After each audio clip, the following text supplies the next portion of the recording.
AP cabinet కనుక మనం చూసినట్లయితే కాపు సామాజిక వర్గం నుంచి 4, ముస్లిం సామాజిక వర్గం నుండి 1, ఎస్సీ సామాజిక వర్గం నుండి 2, ఎస్టీ సామాజిక వర్గం నుంచి 1, బీసీ సామాజిక వర్గం నుంచి 8 మందికి చోటు కల్పించారు. అదేవిధంగా కమ్మ సామాజిక వర్గం నుంచి 4, రెడ్డి సామాజిక వర్గం నుంచి 3, వైశ్య సామాజిక వర్గం నుంచి 1కి అవకాశం కల్పించారు.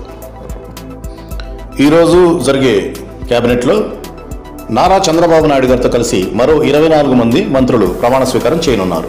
కొణిదెల పవన్ కళ్యాణ్, కింజరపు అచ్చెన్నాయుడు, కొల్లు రవీంద్ర, నాదెండ్ల మనోహర్, పి నారాయణ, వంగలపూడి అనిత, సత్యకుమార్ యాదవ్, నిమ్మల రామానాయుడు, ఫరూక్, ఆనం రామనారెడ్డి, పయ్యావుల కేశవ్, అనగాని సత్యప్రసాద్, పులుసు పార్థసారథి, డోలా బాల వీరాంజనేయ స్వామి, గొట్టిపాటి రవి, కందుల దుర్గేష్, గుమ్మడి సంజయరాణి, జనార్దన్ రెడ్డి, భరత్, సవితమ్మ, సుభాష్, శ్రీనివాస్, మండిపల్లి రాంప్రసాద్, నారా లోకేష్.